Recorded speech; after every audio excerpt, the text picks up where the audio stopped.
I'm Crit. I'm Vi. And I'm Donato. And welcome to Island Fever, where grown-ass Pacifica people talk about doing grown things. And today our special guest is a media personality and consultant.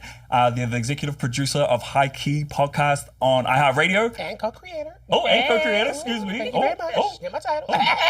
No, she's jumping in before we finish the introduction. Ding, ding, ding. Also, one of my closest friends, Ryan Mitchell. Welcome to Slay Gawd. Hi. Welcome, Ryan. So great to finally have you here on Island Fever. You know, I love being in business that's not mine.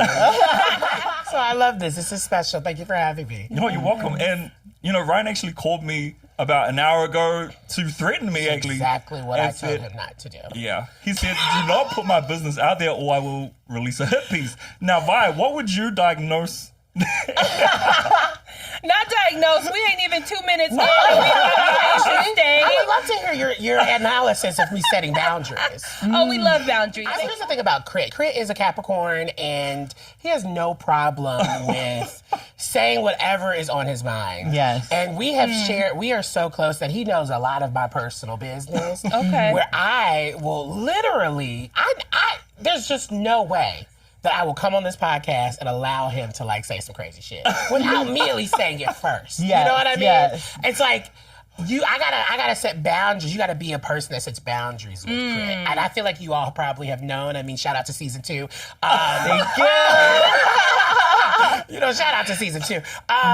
But no, I think I'm just happy to share space with like, you know, old friends and new. Hello. How have you all adjusted? I mean, you're used to being on the cam. This feels a little new for you, huh? A little is an understatement. Okay, how do you feel? I mean, you're the resident straight. Oh no, she's queer as You're fuck. queer? I didn't know that. She was the resident She's straight. queer as I'm the fuck. resident straight. Okay.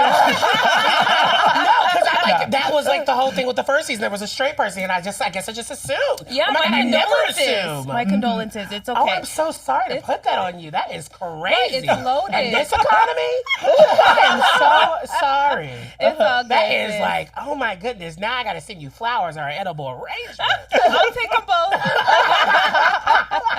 But we are talking about balancing energies. What was your first understandings of masculinity and femininity, and where did they come from? For me, I think from a young age, just the way that like I moved in the world was clearly feminine to a lot of the elders around me.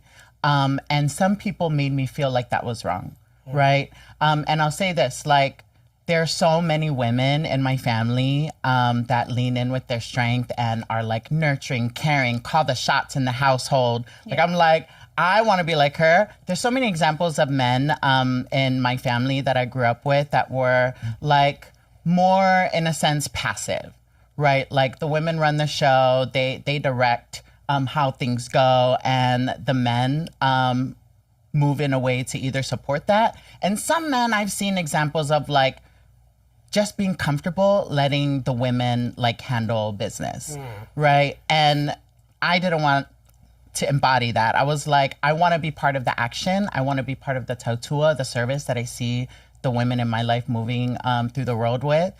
And so I just naturally, yes, tautua is a Samoan word that means service. Beautiful. And so people often made me feel like, okay, the way that you talk, the way that you walk, the way that you present yourself is wrong because you're a boy. Yeah. I'm like, but this is what I know. And this is what feels good in my spirit. And I've seen other examples of boys and maybe what that should look like. And I don't dig that. Yeah. I don't really dig that one bit. I'm good. Yeah, similarly, I think for me too, like at a young age with family, culture, even in church, like the idea of masculinity and femininity was tied to these rigid gender norms, right? So like I think about common misconceptions we hear that shapes our mental health, like boys don't cry, girls do X, Y, and Z, and like think about what that translates to later in your adult life as a man who is now shown that you can't show vulnerability, you're weak if you cry, and then for women, you belong in the kitchen, right? You're not intended to go and work 7 jobs and let your man stay at home and take care of the kids. So for me, it was like early on exposure, but then also in my adult life, I've also seen it play out. Yeah, this is so interesting. So I am someone that I identify as non-binary.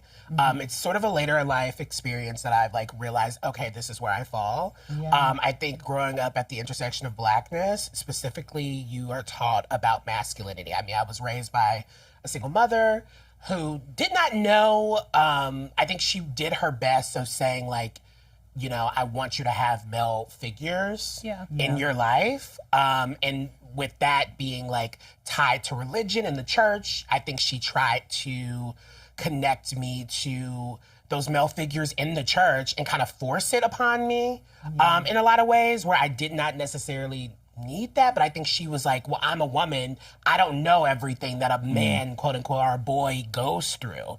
And I think, you know, for a long time growing up, I think I had a lot of resentment towards masculinity because it continued to always feel pushed on me, whether it was through fashion. My mother loved me in a South Pole hoodie, honey. She loved it. But I just was not someone that really wanted to shop there. And so my rebellion, or like the way that I kind of represent myself, was through like, oh no, I'm gonna shop at American Eagle. Fuck your FUBU. Fuck your South Pole. Said, baby fat, here I come. No, you know, and I was like, I'm going to reject these things as much as I can in my body. I don't think I had the language for that. I don't think I knew about that. I think, you know, there's especially the way that my voice has kind of always been the same. Everyone would be like, now why you sound like a girl? Or working in drive-thrus and people before they saw me were saying ma'am and all these things, like, and then they would be like, oh, that's not.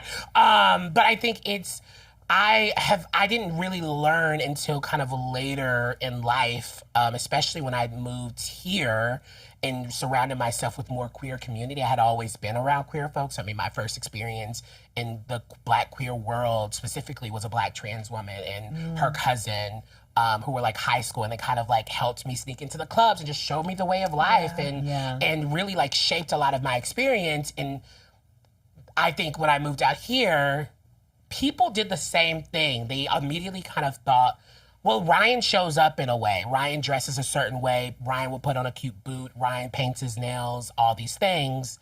So you're femme. You're femme. And I'm like, actually, no, the doll over there is femme. I've never actually, you know, said that with my own language. I'm just who I am. I just walk through the world the way that I want to walk through it. And I think I had to kind of go on my own personal journey over the past couple years, if I timeline it out, of like, well, why was I getting so bothered by like people forcing things on me, which I think is a natural thing for people to be like, wait, hold on. But I think it allowed me to like interrogate myself a little bit more. What you said, like, it's a norm for people to push that on us. I think that's where a lot of us come from. Right? And like the norm not being right. Hello. That part right there. Right. That part right there. I think even in queer spaces, we put ourselves in boxes that we don't need to be. When queerness is supposed to represent a level of freedom and non-traditionalism that we all should be striving for. Absolutely. And so like, even in the systems, especially when you're coming up from a Black queer Southern space, heteronormativity is the norm. Like, you the top, you the bottom, you the girl, you the boy. Or if you're the top, you're the boy. Oh yeah, like you're the bottom, you're the girl. Oh, absolutely. So it's literally those things that, you know, I personally had to unlearn. And once I started to feel more comfortable in the in-between or in any space and feeling, it actually liberated me to love my body more, liberated how I showed up sexually, liberated all of these like spaces that I once had so much kind of trauma and felt like, oh, people were telling me I have to show up this way because I sound like I'm in the, you know, I'm high in the rafters. I can't help my voice sound like this. But your voice is so iconic, though. Yeah, I was just saying it. It's so distinctive, and that's what, like, me and Ryan actually met on fucking Clubhouse. That's if you true. remember. That is true. And Ryan's trigger warning. What is Clubhouse? Oh, you don't know what Clubhouse is? I don't know you missed out, girl. It was a part of our trauma bonding experience of 2020. COVID. This was Yes. Yes. Like, there needs to okay. be an assessment of like how community and people found each other during lockdown Yeah. through Yes. this platform called Clubhouse. Absolutely. I'm And sad there I were didn't know virtual about spaces. Yo, it was you didn't wild. have to be on Audio camera. spaces. And, This you know, is everyone the was party like, line. That's what you Yeah, call pretty it. much. Okay, the party line. It's actually, honestly, I'm suing Clubhouse because they gave the audacity for folks to have podcasts. Like, they are the reason why there was a podcast era, in my opinion. I think after everyone started dropping gems and doing their big one and thinking they were actually being a lot more intellectual than the fuck they were. They, you know, they opened up the floodgates to everybody and their mama thinking they were Okay. journalists and able to kind of get behind the mic. But, you know, that ain't none of my business. but meanwhile, it is our business. Like, Right. And that's how we got here. Yeah. I can't help it. I've been in the broadcasting space for, I was literally thinking about it. Yeah. I've been in the broadcasting space for like 7-8 years now. Maybe even longer. Let's talk about your work with the NFL because there's such a hyper masculine space, right? Speaking of masks for masks. hey. Yeah, I mean, I had the pleasure for 2 seasons to be the first NFL LGBTQ brand ambassador. I partnered with the league to help them authentically connect with LGBTQ audiences that already exist. Because there is an economic power that queer people have in that sport. I mean, they are buying the merch, they are buying the season passes. Their voices should have always been heard and supported. But historically, we have been told the norm Yeah. that we don't belong in those spaces. Right. And I am all about going into a space that I have historically been told no to and like fucking that shit up. And so the league, you know, we formed a relationship and I was able to create a program called The Exchange, which was like this cultural dinner experience and also taking queer and trans folks to their first football game. And it's like a program that they still do. And like I've been able to do a lot of great work with some other organizations that also have partnerships with them, like Gawd. And yeah, like you would be shocked to know that the league is the most queer supporting place out of all the large corporations that fucking exist currently. I can't hope I can cuss. I probably should have asked. Yeah, of course you can. Please. Work. I just want to make sure. I mean, you have been talking about how many loads you've taken. Oh my God. Okay, first of all, that is not what I was talking about. Thank you very much. Oh, I guess I got it wrong. That's next week's episode. Oh my God. Get your fucking life right. That's not what you said, but that's what Oh I my heard. God. That was my first time at an NFL game, actually, was going to the 49ers game. Yeah. And I wore my Colin Kaepernick shirt, by the way, which Oh is... my God. Another reason to add to the list that you can't take crit nowhere. Because we're going to the 49ers game. They're giving us this beautiful experience. It's actually like they're kind of like their Pride Night day and during a pregame season. And I mean, they hooked it up for Yeah, us. I they mean, really did. that's been the thing, right? About kind of, if you're going to bring queer folks and trans folks into this space, you need to prove to them, you kind of have to like regain the honesty. You have to regain the trust of a community that has once been burned. And you have to do that in all honesty. I'm a bougie girl. I want an experience. Oh, we know. I want sideline. I want a box. I want the experience. And I want that for everyone, not just for me. Because if we're going to be in this space, like the first game that I ever did was a 49ers game with Brian Michael Smith, the trans actor, absolutely incredible. But they had us sitting in the hot ass sun at a 49ers game. And I said, wait a second, if I'm going to do this any further, y'all have to like know that this isn't just like, you know, just a thing that you can just like, all right, yeah, we sent them this, we got the photo op, that's it. You need to put some energy towards this. And I love how receptive that the entire team is, like, you know, the entire league has been and how that's trickling down to the teams. Yeah, I had a great time. special. But yes, I wore Colin Yes. Kaepernick shirt, and they're probably... And you ran across the field to, what was that football player that grabbed some content? Hufanga. Yeah, whatever his name is. Yeah. No, because, you know, it was... Cousin. Yeah. It was tongue and language week, so I was like, yo, let's get a video of him. Like, And he saying was him. so receptive. Yeah, he It was was so pretty cool. cool. I mean, Yes. you taught me that how many Pacific Islanders are in the league and like how that's really like a source, like a huge resource for them to like kind of level up and like make their own dreams kind of happen. And Yeah. so it's just so interesting what being yourself in any space can really get you to like do, to kind of expand your wildest dreams. Because I would have thought, and I actually took a really long time to even think about that partnership, just to be like learning my work in when I'm not in front of a mic is doing a lot of social impact work. And I've learned that there are people inside these institutions that are actually actively trying to change them and like trying to do it in a strategic way where they're like Trojan horsing kind of like the systems and like making sure people have the access or have the power to do these things.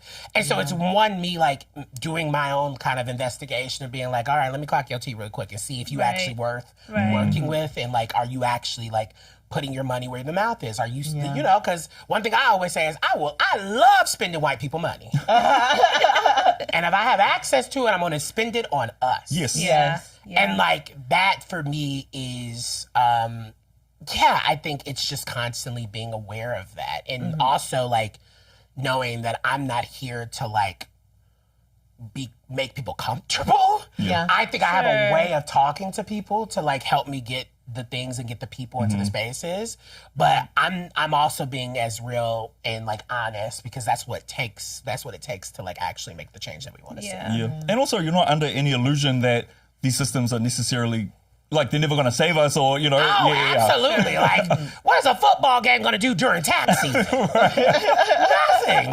Nothing. But at least I think real equality is about making sure that everyone can walk in the same space and not be treated differently, or not be treated like, you know, on another level. Like, I think that's just what I want to see. I am low key through this process. I don't know if I can say I'm like a football fan, but I'm a storyteller. I love the stories that come out of the league, around the players, around like the documentaries. Like, you will always catch me seeing and watching something that is like, oh my God, I can't believe I just watched fucking Hard Knocks, because there's a story behind it and I can connect it to like popular culture and connect it to the things that I love. And I'm like, that's the entry point. That's how we get us involved through those little moments, not by like people throwing the ball around.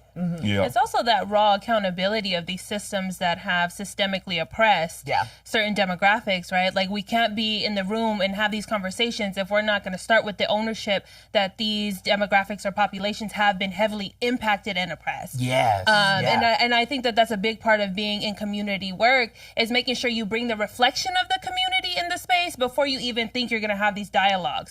Because how often do we see that happening? Whether it's NFL, mental health, media, right? There's all these conversations without us at the table. Absolutely. So I love that you just point that out. Like, it's such a big deal, especially to future sponsors who want to see and hold space with us. Ding, ding, ding. Yes. Period. I didn't grow up with the NFL. Like, we have rugby back home, so that's the masculine sport. Oh my God. Hot. Rugby equals hot. I was gonna say rugby. You like lifting niggas. That's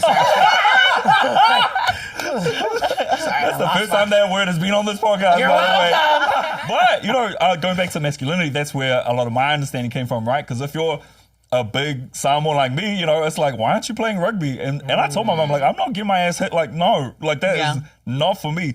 And the crazy thing is, as we're talking about our understanding of these energies, a lot of my internalized homophobia, it wasn't actually from anything my family did. Because my family was like fully fine with me running around with a towel on my head, singing Janet Jackson, TLC, and everything in the mirror. And when I said I didn't want to play rugby, my mom didn't fight me on it, right? She let me do gymnastics, which is probably the gayest sport you could do, right? Like, Oh yeah. I don't think so. Not the gayest, but like, hell yeah to your mom willing to sign you up to gymnastics. Right, but I mean, for the time, right? Like where I live, to do gymnastics is like, oh, that's I forgot he 80s, 90s. I forgot. My baby grew up during real homophobia. You were doing gymnastics in Porirua. Yeah, exactly. Okay. That's what I'm saying. And so it's like, you know, I think when I go back to when I was breaking down a lot of the education and my understanding of these things, I was like, oh, my family like really didn't have a huge part in the systemic, you know, beliefs that I had. It really was society, you know, on its own. So, I mean, shout out to my parents. I mean, you know, not saying they, you know, there's a lot they could have done on top of it, you know. They could have been a lot more active in helping me, you know, just be comfortable in who I was, but I also don't think that's an isolating experience, because I think a lot of cis, you know, queer men, specifically cis gay men, kind of have that same level of internalized homophobia at some moments. I think we still see it reflective in our communities where there's mask for mask, and they're wanting this kind of fantasy of like their partner being masculine, and then it creates femphobia, and then it creates all the other things that are kind of like just, you know, started from that little piece of internalized homophobia because you are trying to achieve something. You're trying to assimilate into a society that, one, will always see you as the fag that you are. I'm sorry. Like, that's just simply what it is. Before I even understood really like masculinity and femininity, right? What was conditioned into me is that's for a boy, that's for a girl, right? Like, and I'm pretty sure so many of us at home can relate to these ideologies that tell us very young, like blue is a boy's color, pink is a girl's color, right? When I was 6 years old, my church did like a secret Santa, and every kid got a gift, and we got to open our gifts in front of like everyone. And I was noticing a trend that all of the girls were getting Barbies and all of the boys were getting Trucks is usually Right, the, a car. we're getting like walkie-talkies and like little guns and stuff. And I was like, I was so excited actually to get a walkie-talkie, but when I opened my gift, it was a Barbie. And I was so ashamed that everybody saw that I got a Barbie and that my dad saw I got a Barbie that I cried. But deeper than that, I was crying because I was expecting to get a walkie-talkie because I thought it was cooler. I was just going to say that. That's and then I ended up getting both, and then I got beat up. And I was like, later in life, I was like, Dad, why did you beat me up? Because of that thing that happened, like when I was a kid. Do you remember that? And he was like, I actually beat you up because you wouldn't stop crying about the thing. that's how I'm gonna stop you from crying. He said, not you being ungrateful. I get it. Okay. It was because I was being a little fat. It's so interesting because that also simultaneously like reminds me of like, so like I grew up very religious. Like literally that was everything to me in my world. Like we went to church probably every day except for Saturdays, and if it was Saturdays, it was like choir rehearsal and I was there. Every day? Like absolutely. I mean, it was like, I mean, my mom being a single mother, I think, you know, we moved to Tennessee when I was very young. She didn't have like, we didn't have family there. We didn't have like, and so church kind of became like community. And with that was also kind of like, this is my community. And I remember our minister of music, who was like over at all the music. I was like in kind of like a youth singing group at the time. And of course, this was around like early days Twitter. And I remember coming home and him telling my mom like basically has this printout of me telling like a friend who happened to be a guy that I loved him. And I literally was like, it was literally just a friend. Like, I was just like, I love you. Like, you, like, how would you now? Like, I tell Grant all the time, I love you. But my mother was like, what is this? And I was like, well, who sent that to you? Like, who's, like, stalking my Twitter? And ends up finding out that, like, he basically was, like, trying to out me to my mom, which was, like, the first of many times I felt like I had to come out to my mother. But I just remember a level of betrayal that, like, I don't know if I ever really recovered from, because I think that then just further shaped how I felt about organized religion specifically, and how that ended up then moving towards like my overall spirituality, which I think I still very much am rooted in. It's just I've had to redefine those things. And I just remember being so young and thinking like these adults who are like, these are trust figures, like these are people I'm spending a lot of time with, and they are now like not giving a fuck about this child, and like they're like trying to reveal something, and like it just creates all this turmoil just because I'm not performing masculinity in the ways that they are wanting like me to as a Black person, or you know, just as a young boy growing up. Earlier when you were talking about, when you said the word energy, I was like, absolutely. That, to me, that's my understanding of masculinity and femininity now in my adult life, because the harm that's been caused by these systems, I think, put us in these boxes. And a lot of us, I know all of us here, just based on the stories we're sharing right now, we've done a lot of healing to recreate this narrative of like, no, actually, fuck the boxes. For sure. Like, fluidity is where it's at, baby. I don't want to choose. I At the end of the day, I will still box you if you try me. Like, that's just, like, simply it. Like, it doesn't matter what I'm wearing. It doesn't matter how I show up in the world. Like, I think, you know, something that shocks a lot of people when they find out a little bit more about me is that I play video games. Oh my God. Every time I call Ryan is on the fucking game, and I'm just like, and like, so rude, because I be FaceTiming Ryan. Ryan will have me looking at the fucking ceiling. That's what I need to look at you for. I see you. Like, I'm playing the game. I'm like, I know you're playing the fucking game because I'm looking at your light bulb. Like, what the fuck? But, like, that's the thing. I'm like, I think that's the beauty of, like, not following the traditional, like, gender norms are the things that I've told about me, because I've been able to explain and learn so much, like, so many new things, expand about myself and like that I love about myself. Your interests, your likes, even your attractions, I'm sure. Oh, for sure. I mean, well, don't get me wrong. Now, here's the thing. I am attracted to a level of masculinity. There is a term that ballroom culture like created called a butch queen. Yeah. You know, if you are not familiar to the PIs at home, a butch queen is just someone who literally embodies the things that we're talking about, like embodies masculinity and femininity. And I think for me, I've always loved someone who is just comfortable enough in their body to, if they like hear, you know, Deja Vu drop in the club, they are shaking ass, but then they are also like, you know, I don't know. Outside at the parking lot, like, you looking at my boobs?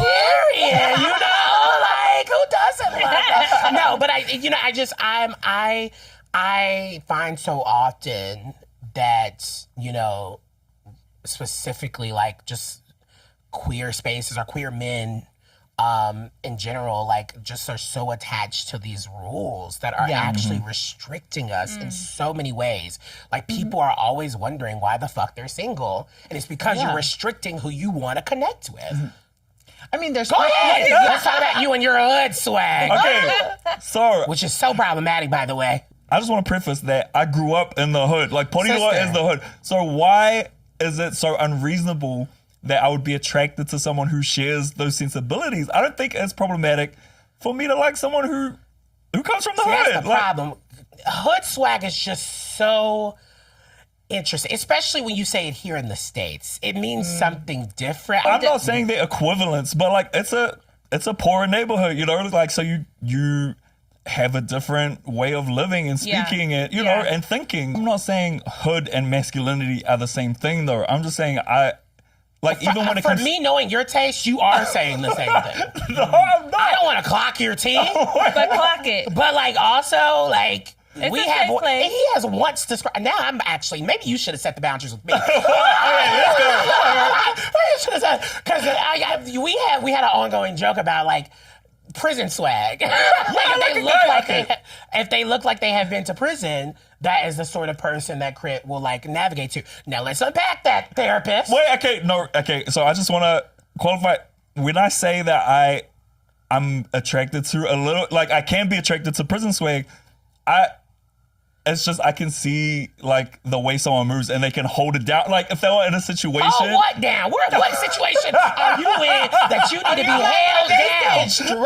Wait. They gotta... You act like you're on the cover of 50 Cent's Ride or Die.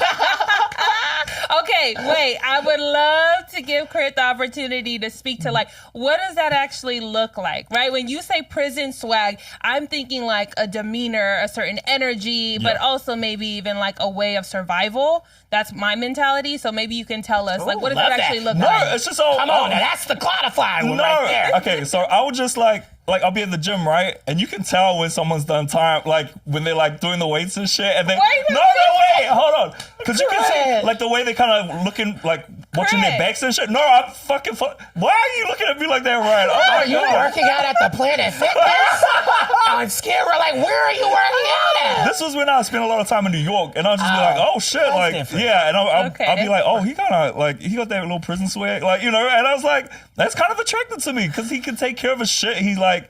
It's just knowing someone's lived. Hypervigilance is attractive to you? That's crazy. Listen, but no shade. It kind of right. is attractive to me too. I ain't even gonna sit here. But I think for me, it's just about the way that a person like is just like comfortable in their own skin. Yeah. But I also just I think I do really believe, and I don't it's so restrictive. Like, it's just, even when it comes down to even like fat phobia, I think, you know, Los Angeles is such a superficial town. Yes. And, you know, you see beautiful people everywhere, Yep. Including Well, myself. beautiful. I mean, it's subjective. I'm a Right. bad bitch. You know what I mean? You know, like, it's, you know, bigger bodies, fat bodies. We just navigate spaces differently because of like Absolutely. fat phobia and how it Absolutely. just is like present. And I think in queer spaces even more, I think a lot of these things that we have been taught, that society has taught us about bodies, about how we present ourselves, gender norms, all these things, it informs who we are attracted to and desire. And that is the reason why the restriction is connected to that. okay, I hope you will give me more credit Yeah. for my choices and who I'm attracted to as well. Because even like, I went out with this big guy and Ryan was like, This big Ryan was floored that I even went out. I was like, why the fuck would you be you so know surprised one that I white went out with a person- big boy? You know that one white person says, I swear I got a white friend. Chris said, I swear I got a big nigga. No, I didn't even say, I went out with this big boy. When I said his name, he I was knew like, exactly. And I was like, now what? There's context. I need context because I wanted to know what was the connection piece there. And I Like, think. what were you attracted to? Well, yeah, because also I think for me, I'm a firm believer. Anytime I ask someone that I'm dating or because you have to be aware of chasers, I ask someone, well, what's your type? Okay. And like anyone that tells me like, oh, I don't really have a type, I'd be like, then show me your last three.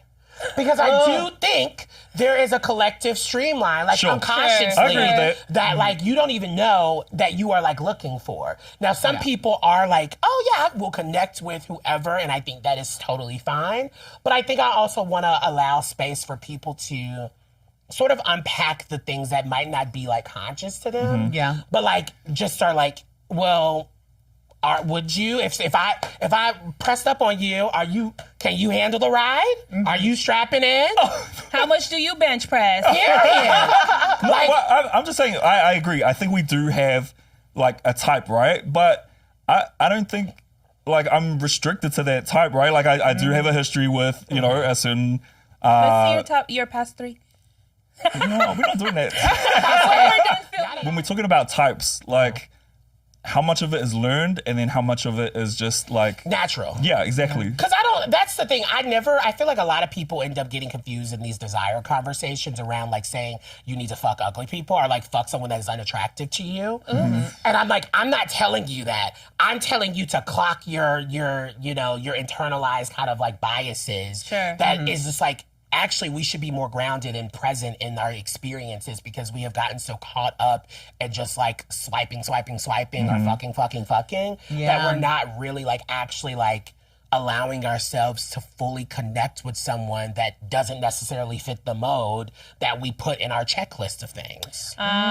See, I don't really have a lot of the experiences of like swiping and fucking because everyone on Island Fever knows I've been with my wife forever. Hot! So, and that's one thing about Sexy to me. Yeah. Find me a stud, actually. I'm sick.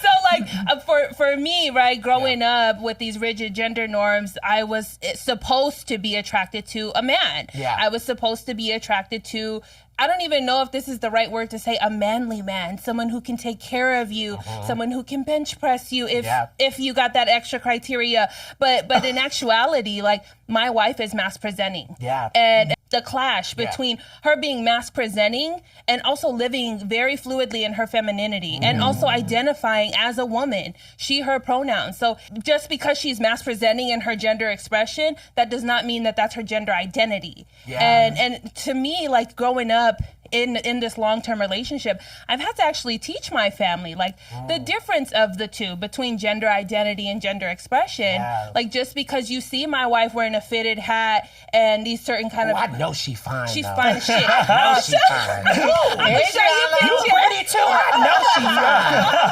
Oh yeah. No, the studs be making me question my sexuality sometimes. but 'Cause I be like, Grab Even the that. silicone, sis.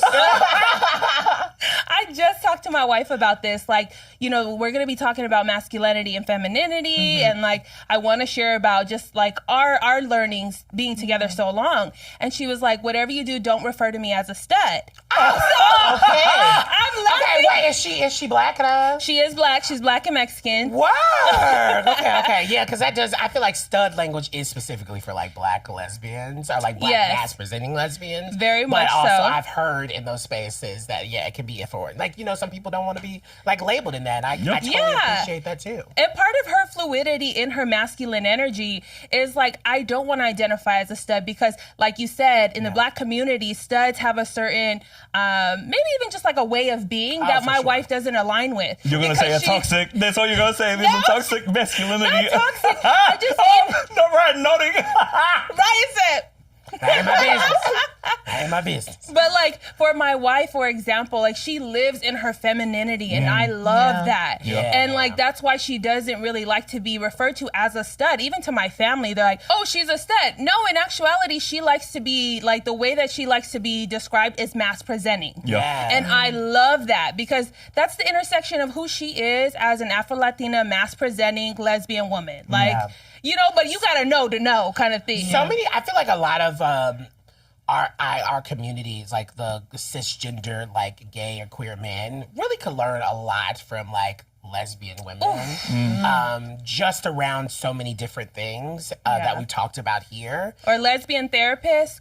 Absolutely, you know what I mean? And so, yeah, it's just a journey that we're all figuring out. Like I like to give grace to people at the end of the day. Like, you know, I find that if you know, preach to someone or like talk down to them, that's when shit turns into a brick wall. Yeah. And there's just kind of like, well, then we've lost the plot here. Yeah. When we try to rob people of the opportunity to actually Of growth. name like where they're at in their journey. themselves. Yeah. I've had to do that with my mom. I think that's where I'm at currently with our relationship, right? Where like I love my mother. I think she's getting, you know, she's older and she's doing so many incredible things in her own life. But I think as, you know, with age comes wisdom. And I think my mother has showed me in her ways that, you know, she is, you know, doing her version of reaching to inclusivity and like acceptance. Yeah. And I used to feel resentment towards it not being the way that I wanted it to be. That I had to look at it a little bit differently. Meet her halfway. Meet her halfway and give grace and like allow me to, not for her just to be on my journey, but for me to be on the journey with her. So good. Yeah. I love that. My mom actually thought I was transitioning when I came out to her. To do what? I think I get this. Yeah. I think I get this. It's like often what I hear gay Pacifica men talk about is because there's such a strong presence of like Fafafine, like Which, those are like trans folks. in the yes, community. yes. Is that oftentimes parents and even some of my friends have been like, I thought like when I came out as gay that meant I had to transition to a woman. Interesting. That's why I thought that was so sweet that she was just so accepting of, you know, everything. yeah. We might have a lot of ignorance and things to talk through, but, you know, you'll be surprised. And this is what I always tell people, like, don't take for granted what your loved ones can handle and what they'll do to really show up for you. So, yeah, shout out to the mothers out there who do that shit. And give people the opportunity to show up differently. If we continue to assume that people are only capable of what we've been shown all our life, how much of that is actually robbing us of our healing journey if we're making these assumptions? So I really just love how you both emphasize like there's this matter of you meeting someone where they're at and then vice versa, right? It's okay to expect that at that point because now you know out of love they're going to try to get uncomfortable. Yeah. Which I do want to add though, that does come from it comes from a little bit of a place of a privilege for myself because I am a grown-ass adult who can take care of myself. And I'm not asking my mother for things in the ways that I once was. I wasn't reliant on her support to like live. 100%. And I think that's I understand the other side of that kind of not giving grace if your relationship and the setup is a little different. Like, I think that is you important. are in survival Still mode. dependent on Don't them say for a your motherfucking thing. It's like you don't have a lot of wiggle room, Right, unfortunately. right. And I think it just is important to name that in this moment, because that's the nuance Absolutely. of a queer experience. Yeah. Our journeys have definitely evolved over time. What was the thing though that really kicked it off, and what's our understanding of it now, of both masculine and femininity? It's a testament of the incredible people that I surround myself with. I think I when I first moved here, I just hit 10 years living in Los Angeles. Hey. Milestone. Thank you. And community, I remember wanting community so bad when I first moved here. And I've had different iterations of what that community looked like, but now I feel like I'm in like the perfect sweet spot of just having folks who just get me and feeling 100% that I'm able to like show up in my way.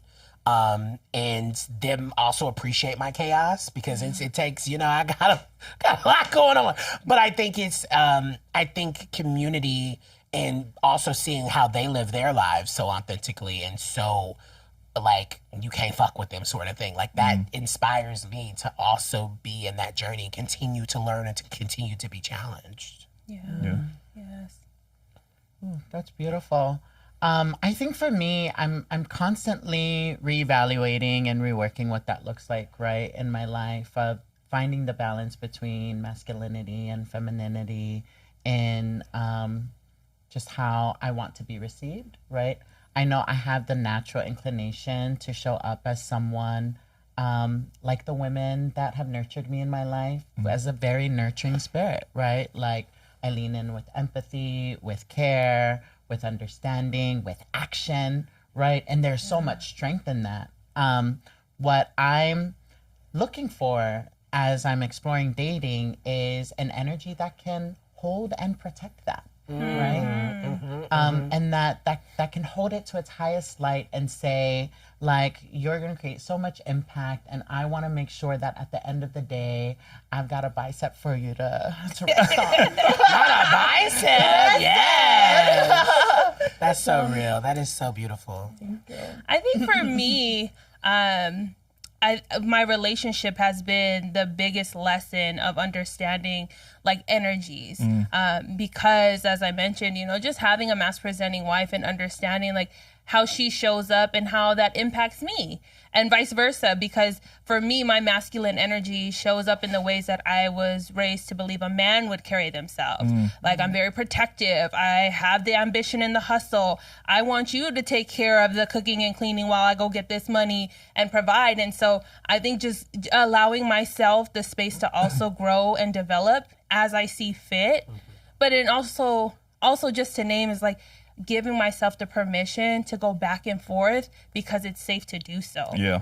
Where I'm no longer feeling like I have to do this in order to X, Y, and Z. Like I give myself the permission to, because it feels right for me in the moment. Yeah. I think for me, coming out was definitely the start of really unpacking all my fucking, programming, around masculinity and femininity. And I've had to really and I'm still kind of letting go of everything, right? And what I come back to is, if you can like just do a little Google search or whatever, and then it'll show you like, this is what feminine energy is, and this is what masculine energy is, and it's like hard versus soft, rigid versus fluid, or like listening versus talking, and we all invoke both, and there shouldn't be any judgment around either, and I think for me, going back to like what feels good, and sometimes I'll interrogate myself, like, am I wearing this or am I walking this way because it's what's most natural to me, or is it because I'm doing a performance of some sort, and a lot of the ways when I think back to it, when I think back to my childhood, I would carry myself in certain ways because I wanted to project a certain image, right? And so really tapping into what's most honest for me, that's been a journey, and I just encourage people to do that, like really sit down and be like, what feels most right here. And I think in the moment, right? Because even that can change, you know, from day to day. So, and also too, it does depend on your safety to do so. Like having community, having these safe spaces or access to resources to allow you that space is a really big deal. So if you don't have, you know, the safety net to openly do that, I would encourage you to start looking within, reading, listening to podcasts like this so you have access to resource, talking to loved ones who maybe seem to be more of a safety net for you. Like, it doesn't always have to look the ways that we've described, because we know the reality for a lot of us queer folks specifically, we don't always have that safety to explore the way we're talking about. Which is, I can't stress enough the importance of being able to see ourselves in media. Yeah. I mean, being able to see our stories and see the, you know, stories that are done right and correct and full of love and just show us at our most human. That is also a part of that experience, because I can't tell you how many times I saw a character and like felt so seen or felt like, oh my goodness, like I might not directly understand this, but like there's a piece of this person that I want, like I just feel seen about. And I think that's the importance. I think we're living in that age where we're seeing a decrease in that in a very alarming way. And we have to continue to amplify our stories, support our queer folks who are making our stories, support them at every level they're at, when they're getting the money or when they're funding the things. We need to support our queer art, because that's also what's going to help inform the people around us and ourselves around our acceptance. Yeah, that representation is so important. We also need representation for the closeted and the DL guys. Like, you might be on your own with that. You might need to come on your own. Because don't you dare be in my DMs asking me to peg you, and then when I tell you I'm trans, you reject me. Hello? Now you just literally left that towards the end of the show. We need to unpack. And that'll be next episode. But until then, bye, hoes. Fapitai Tilalava to our friends at Utopia PDX for sponsoring Island Fever Podcast. See you next